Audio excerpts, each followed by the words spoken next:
디모데후서 4장 9절로 11절까지만 읽겠습니다. 디모데후서 4장 9절로 11절입니다.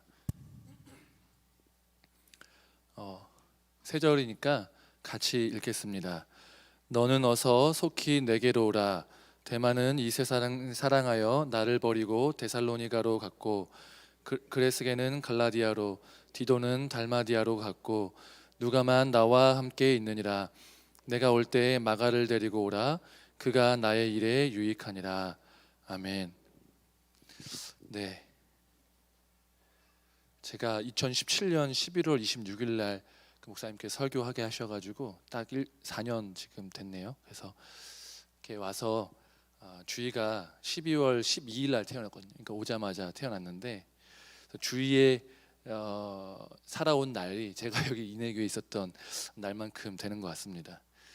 제가 인해교회에 오게 된 것은 뒤늦게 밝히지만 원래는 제가 유학 준비를 하고 있었는데, 유학 준비를 하다가 실패한 건 아니고요.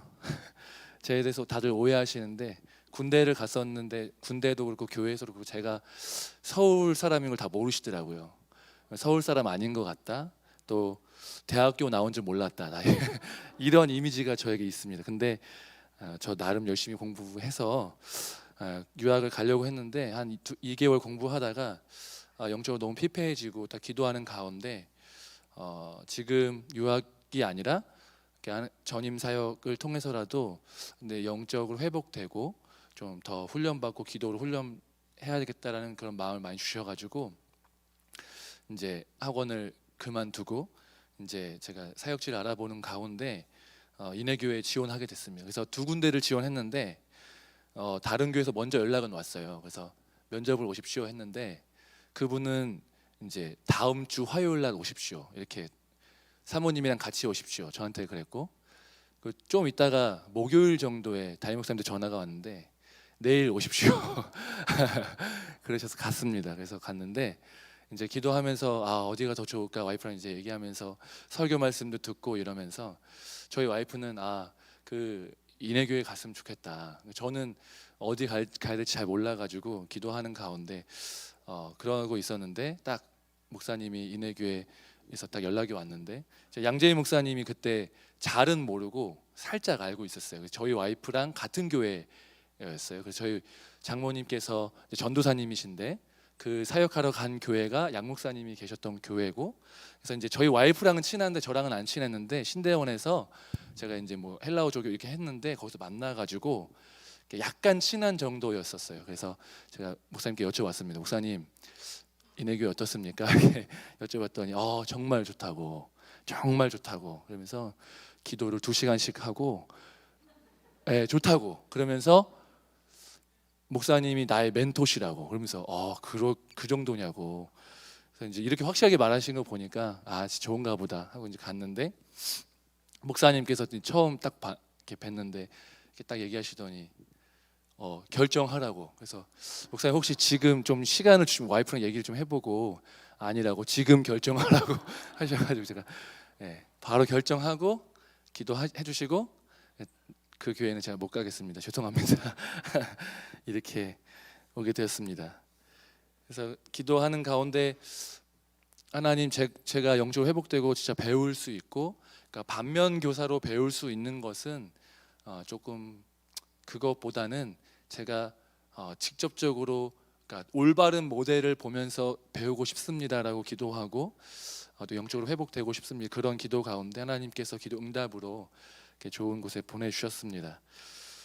그렇게 인도하시는 믿고 이게 인간적으로 또 재고 고민하지 말라는 것이구나 하고서 바로 목사님이 바로 결정을 하고 하셨을 때 알겠다고 이렇게 제가 이렇게 했는데요.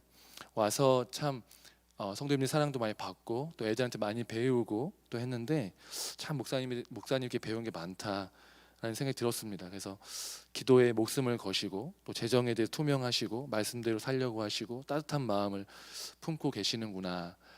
처음에는 이렇게 그 경상도 사투리 쓰셔서 목소리도 걸걸하셔가지고 되게 무서울 줄 알았습니다. 그래서 되게 차갑나 이렇게 했는데 와서 경험해 보니까 절대 그렇지 않으시고, 예, 그런 모습 때문에 그래서 참 와서 이렇게 사역하면서 실수도 막 하고 근데 목사님이 그냥 다 웃어 넘겨주시고 참아주시고 이런 걸 보면서 참 목사님 마음이 참 쉽지 않으실 텐데 그 진짜 하나씩 사고 하나 칠 때마다 속이 참 그럴 텐데 참 이렇게 참아주시는구나 이렇게 보면서 처음에 첫 인상은 사실은 바울인 줄 알았어요. 바울.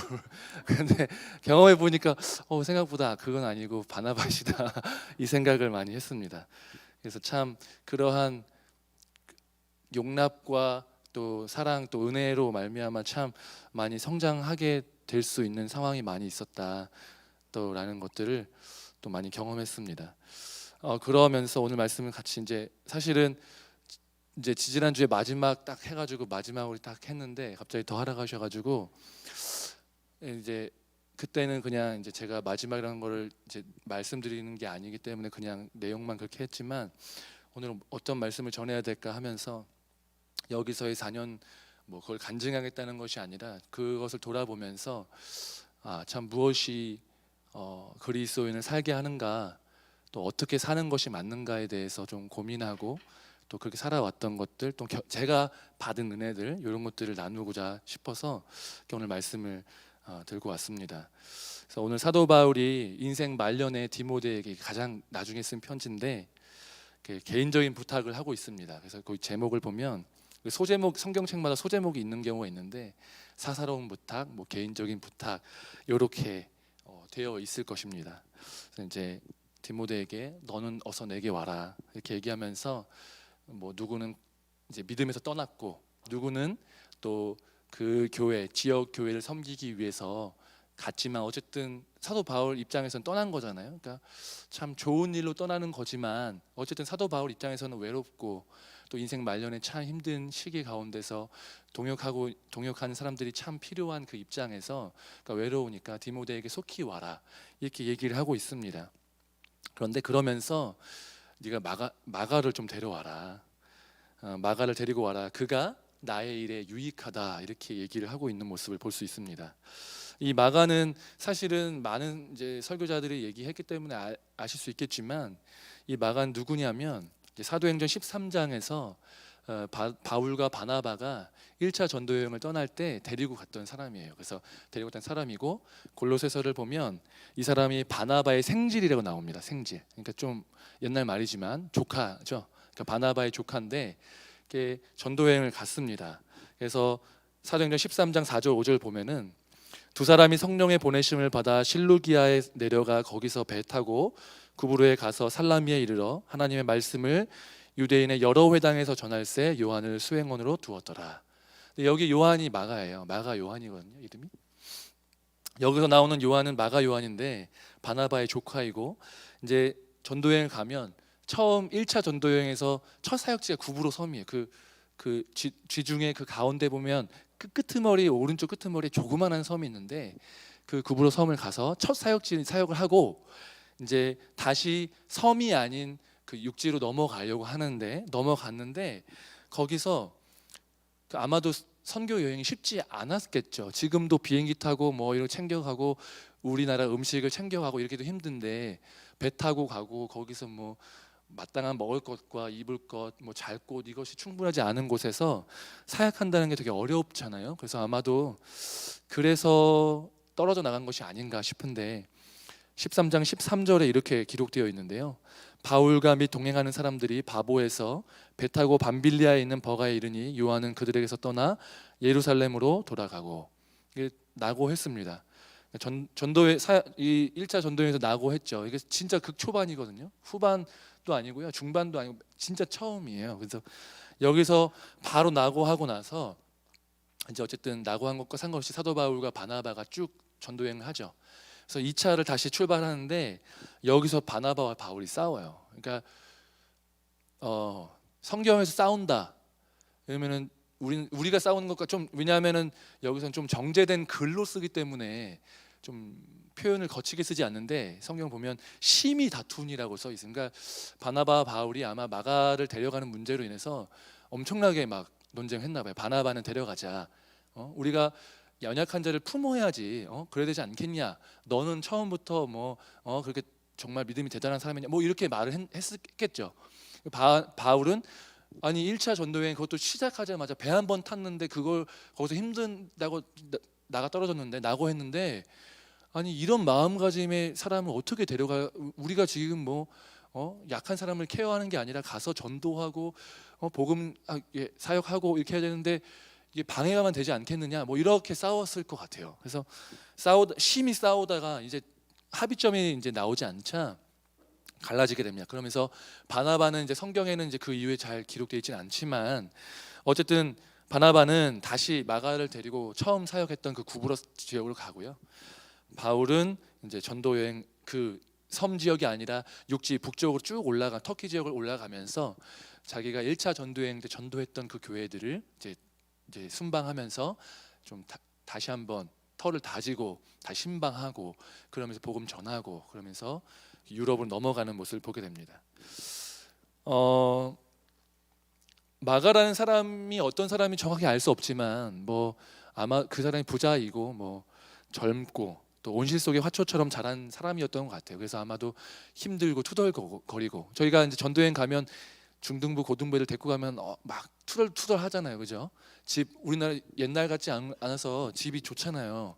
그래서 막 선교지 가서 호텔도 사실은 집보다 못하는 경우가 많은데 투덜투덜 대고 막 이랬을 텐데 아마 그런 일들이 있었지 않았을까 싶습니다. 그런데 어쨌든 이렇게 전도여행을 포기했는데 사도 바울이 오늘 말씀에서 마가를 데리고 오라 그가 나의 일에 유익하니라 라고 이야기하는 걸 봐서는 두 가지가 예상이 됩니다. 첫 번째는 시간이 꽤 흘렀잖아요. 그러니까 사도 바울이 아마 마음이 유순해졌을 수 있겠다. 옛날에는 용납 못했는데 이제 보니까 내가 그때 너무 과격했나 보다 이런 마음이 있었을 수 있다고 생각해요.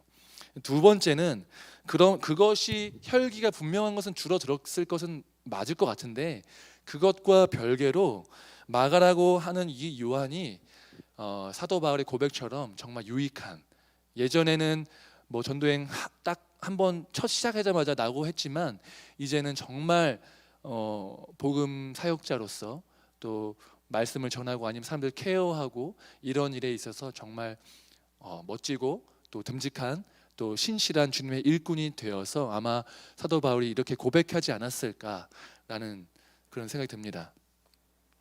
우리는 이 말씀을 보면서 우리의 삶과 우리의 교회를 좀 비춰보았으면 좋겠다는 생각이 듭니다. 우리 모두는 사역하는 사람이 되고요, 동시에 사역의 대상이 되죠. 그래서 우리가 일방적으로 누구를 양육하는 것은 없고요, 양육하는 사람을 대상으로도 또 하나님이 일하시는 그 역사를 통해서 제가 양육되고요, 또 나를 양육하는 누군가를 통해서 양육이 되고 그렇게 합니다. 그래서 복음을 전하는 사람 또 양육하는 사람이 되기도 하고 어쨌든 사람을 통해서 위로와 격려도 받게 하고 양육하고 훈련하기도 하시는 거죠. 우리는 하나님께서 우리에게 주시는 연단과 은혜로 사실은 성장하고 성숙하게 되고 이 자리에 있게 됩니다. 처음부터 완벽한 사람은 없죠. 마가라고 하는 요한이 실제로 제1차 전도여행 이후에 어떤 일을 겪게 됐는지는 나와 있지 않습니다. 알 수 있는 것은 그의 삼촌 되는 이 바나바가 이 마가라고 하는 요한을 데리고 구브로 섬에 가서 성경에 기록되어 있지 않는 바울과는 좀 다른 경로의 전도 여행, 주님이 주신 복음 전도 사역을 감당했다는 것입니다. 그 이후의 일들은 추론할 수밖에 없지만 이 위로의 사람, 격려의 사람이라고 알려져 있는 이 바나바를 통해서 계속 케어받고 용납받고 주님의 일하심을 보고 은혜를 받으면서 이 마가라 하는 요한이 믿음에서 떠나는 것이 아니라 오히려 성장하고 변화되고 그래서 나중에는 바울도 인정하고 같이 있지 않았는데도 멀리서도 마가가 나한테 유익하다, 너 디모데야 올 때 마가를 좀 데려와라 라는 그런 고백을 들을 수 있을 만큼 성장하게 됐다라는 것입니다. 사람을 변화시키는 것은 하나님의 은혜인 줄로 믿으시기 바랍니다. 지나고 나서 보면 그 당시에는 모를 수 있지만 지금 이 시기는 모를 수 있지만 지나고 나서 보면 이게 하나님의 은혜였구나, 하나님의 기도 응답이었구나, 하나님이 나를 불쌍히 여기시고 긍휼히 여겨주셨구나, 그래서 나를 참아주시고 또한 다른 사람들을 통해서 나를 참아주시고 인내하게 하시고 품어주게 하심을 통하여서 내가 그러한 품속에서 자라나고 성장하여서 이렇게 믿음의 자리 가운데 왔구나라는 것입니다. 은혜만이, 하나님의 사랑만이 우리의 심령을 녹이고 우리의 믿음 없음을 깨부수고 우리를 성장하게 하고 성숙하게 한다는 사실을 우리는 반드시 기억해야 됩니다. 우리가 구해야 할 것은 하나님의 은혜인 것입니다. 자격 없는 자들에게, 우리가 정말 한 사람 한 사람이 예쁘거나 또 사랑받을 만한 자격이 있어서 그것이 아니라 자격 없는 자들에게 부어주시는 하나님의 긍휼, 전적으로 하나님이 정말 불쌍한 마음을 품어주셔서 우리에게 부어주시는 그 은혜 때문에 우리가 이 자리에 있고 성장하고 지금 이 모습, 그나마 이 모습이 되었다는 사실을 반드시 기억해야 합니다. 은혜를 구하시기 바랍니다. 근데 동시에 우리는 은혜만을 구할 뿐만 아니라 하나님께는 은혜만을 구하고 동시에 우리가 그 은혜의 통로가 되어서 씨를 뿌리고 물을 주고 양육하고 훈련하는 일에 동참하셔야 한다는 사실을 기억하시기 바랍니다.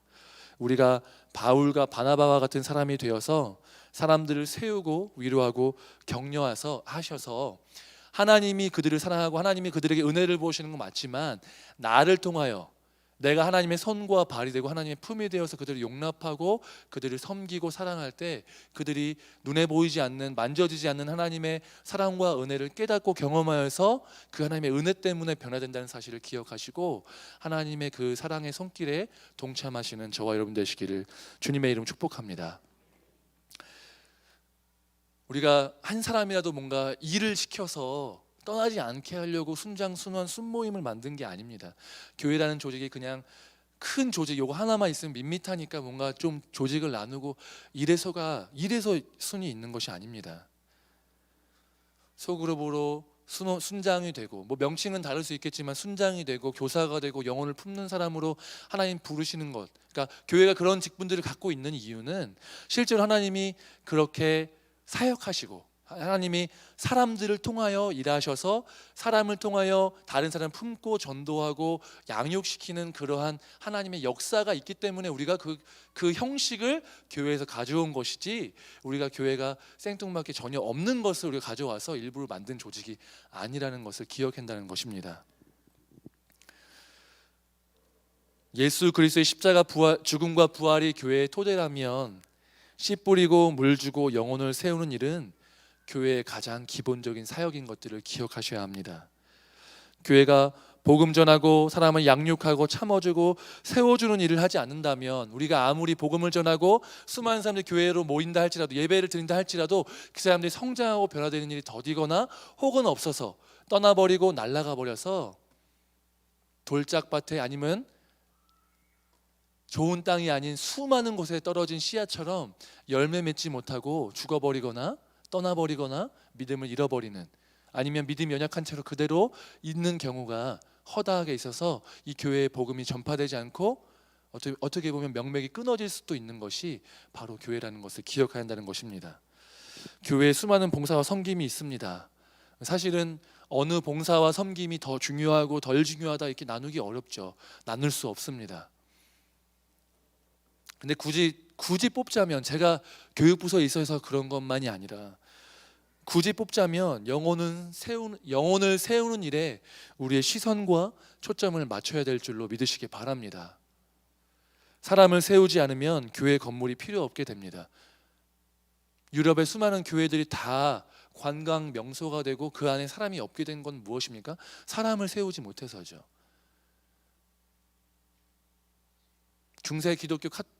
중세 카톨릭이 찬양대도 웅장하고 아름다운 놀라운 그런 곡들을 많이 이렇게 작곡하고 작사했어도 그것이 남겨주는, 물론 그것이 하나님을 예배하는 데 도움이 되고 참 은혜롭지만 그것만으로는 부족하다는 거예요.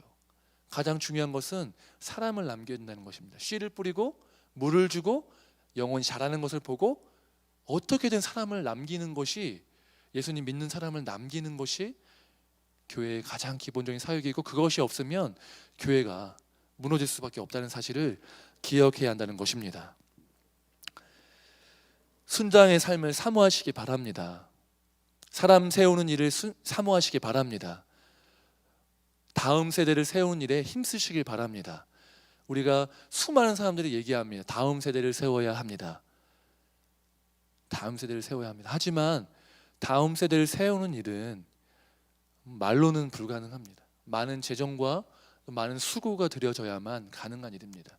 사실 여기 많은 분들이 자녀를 갖고 계시잖아요. 많은 분들이 중고등부 이렇게 또 학생들 있는 분들 이렇게 얘기도 많이 하고 이러면서 많이 걱정하시죠. 예. 사실 많은 고민과 또 많은 기도가 되고 또 많은 생각이 들고 또 죄송한 마음이 한편으로 있고 더 잘하지 못해서 죄송한 마음이 있고 한편으로는 이렇게 변화된 모습을 보면서 기쁘기도 합니다.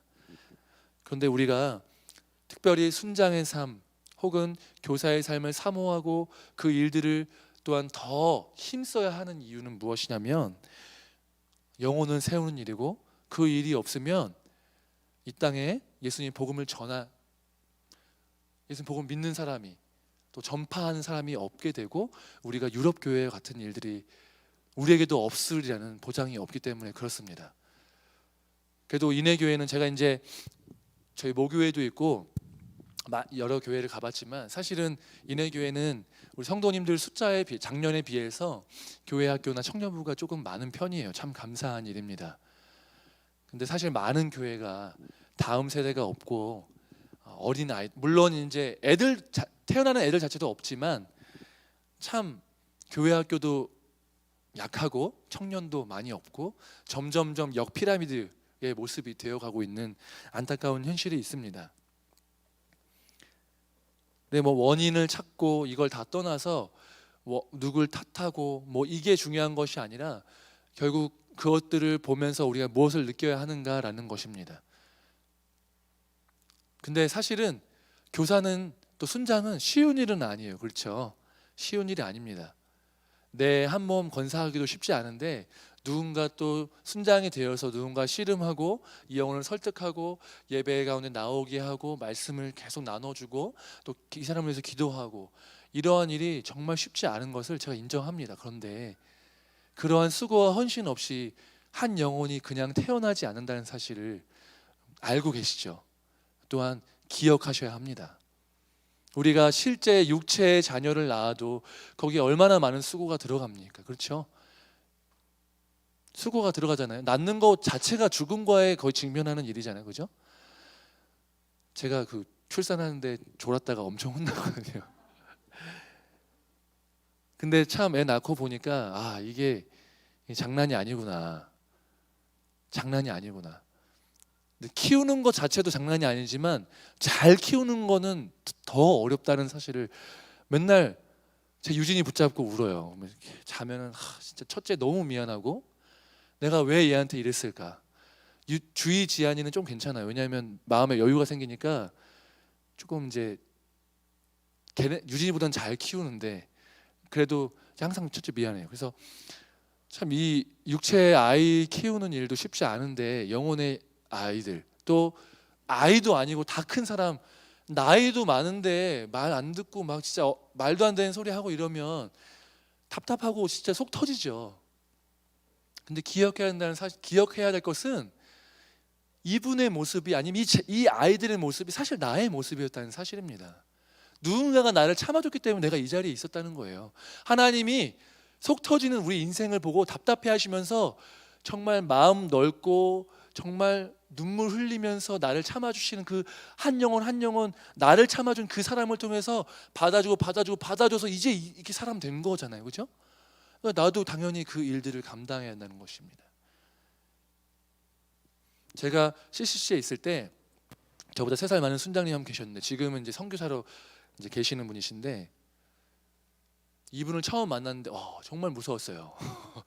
이제 1학년 때 만났는데 군대 막 제대해가지고 막 거의 군대인 줄 알았어요. 저한테 막 이렇게 막 야 이러면서 막 하는데 거의 군대인 줄 알았는데 이분의 인생이 변화되는 일이 있었다고 하시더라고요. 그러면서 이 사랑방 이제 사랑방이라고 이제 대학교는 각기에서 모이잖아요. 그러니까 집이 가까운 사람도 있고 먼 사람도 있으니까 먼 사람들을 또 주로 대상으로 또 집 구하기 힘드니까 사랑방이라는 거 하나 구해가지고 같이 살면서 훈련하고 기도하고 이런 걸 있었는데 이분이 이제 여기 살았는데 이제 엄청 말을 안 들었나 봐요. 그러면서 막 하루는 막 이제 거기도 이제 순장님이 계셨고 이분이 이제 어릴 때였는데 젊을 때였는데 술을 마시고 들어가서 막 이렇게 예수님 믿고 있는데 술 마시고 와서 근데 이제 순장님이 딱 오시더래요.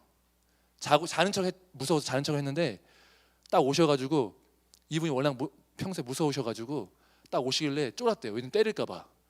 근데 딱 오시더니 머리에 손을 얹으면서 눈물을 흘리면서 기도를 하신 거예요. 그랬더니 이제 너무 회개가 되고 감동이 되면서 그 이후에 진짜 이분의 삶이 변화됐다고 저한테 얘기를 하시더라고요. 근데 이분뿐만 아니라 사실은 수많은 그 영혼의 변화들을 보면 사실은 받아주고 용납하고 진짜 못하는데 제가 그걸 진짜 못하는데 저도 못하는데 그런 과정을 통해서 우리의 연약함이 벗겨지고 성숙해지고 성장하는 모습들을 우리가 볼 수 있습니다. 근데 그거를 이게 들으면 감동이 되고 은혜가 되지만 여러분이 그 받아주는 역할을 하십시오라고 하면 그때는 좀 은혜가 사라지는 것 같은데 그래도 여러분 그 일들에 꼭 헌신하시고 나의 삶을 들으시기를 주님의 이름으로 축복합니다. 제가 지금 저는 이제 고등부 안 하잖아요. 제가 고등부를 섭외하려고 그러는 게 아니라 정말 너무 중요한 시기예요. 저희 유진이 주의도 유아부에서 막 배워와서 찬양 배워와서 하고 말씀 암송하고 보면 너무 감사해요. 진짜 선생님들 너무 절하고 싶어요. 너무 감사하거든요. 여러분들도 그러시지 않으신가요? 그 감사한 마음이 있으시다면 여러분 우리의 내는 아닐지라도 우리의 다음 세대를 위해서 우리의 시간과 정성과 돈을 들여서 아이들에게 맛있는 것을 사주고 그들을 품어주고 그들을 위해서 기도하고 말씀을 넣어주고 그들을 위해서 새벽마다 무릎 꿇어 주신다면 그 영혼이 반드시 변화될 줄로 믿으시기 바랍니다. 저는 그렇게 믿습니다. 애들이요 변해요. 변합니다. 이제 제가 이제 고3 애들 이제 올려 보내는데 처음 왔을 때랑 지금 많이 달라요. 많이 다르고 그때 속 썩이는 애들이 지금 변화되는 애들도 있고 물론 그때 말 잘 듣는 애들이 속되기는 애들도 있어요. 근데 그렇게 변하는 애들도 있지만 변화됩니다. 여러분들도 경험하시지 않았습니까?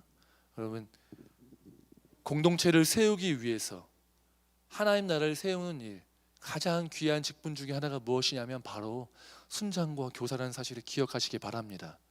영혼은 세운 일에 우리가 내 마음과 시간과 정성과 돈을 투자하지 않는다면 나중에는 저 어린아이들의 목소리를 들을 수 없는 날이 오게 될 것입니다.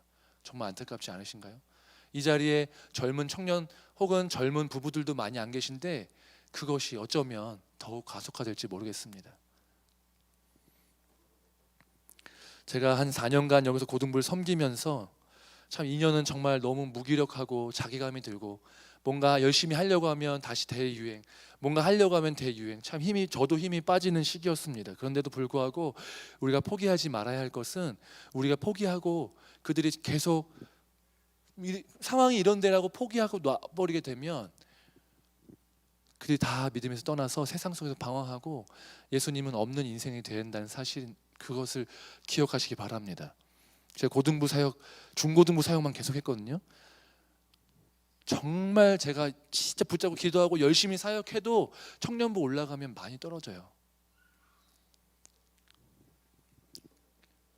우리의 자녀들이 믿음에서 떠나지 않도록 더 많은 어린아이들의 목소리가 이 교회에 울려 퍼질 수 있도록, 또한 어린아이뿐만 아니라 수많은 예수님 믿지 않는 사람들이 돌아올 뿐만 아니라 수많은 초신자들이, 믿음이 연약한 자들이 우리의 받아줌을 통해서, 인내를 통해서, 우리의 기도를 통해서 성장하고 변화되고 나중에는 직분을 맡게 되고 순장을 맡게 되고 또한 교사를 하게 되고, 그래서 그런 선순환이 일어나서 우리 교회가 더욱더 부흥하고 세상의 추세와는 상관없이 예수님을 믿지 않는 사람들의 목소리는 신경 쓰지 않고 우리 교회는 정말 주님이 기뻐하시는 부흥하고 성장하고 놀라운 성령의 역사가 있는 그런 교회가 되었으면 좋겠습니다. 교회 안에서 어떤 직분을 가졌는지 보다 더 중요한 것은 그걸로 기뻐하고 실망하고 이럴 것이 아니라 주님의 마음이 어디에 있는지에 우리의 시선과 마음이 있어서 주님이 기뻐하시는 일에 우리가 전심전력을 다해서 세상 사람들은 인정하지 않을지라도, 내 이름은 알려지지 않을지라도 주님이 우리를 만나 주실 때 잘하였도다 착하고 충성된 종아, 네가 너에게 맡겨진 그 영혼들을 성실하게 감당하고 그 영혼들을 세운 일에 힘썼으니까 네가 나와 함께 천국에서 영원한 기쁨 가운데 거하자라고 얘기하시는 그날이 오기를 주님의 이름으로 축복합니다.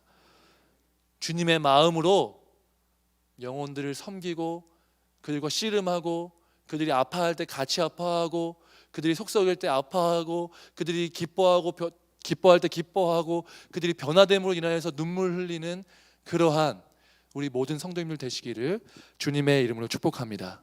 기도하시겠습니다.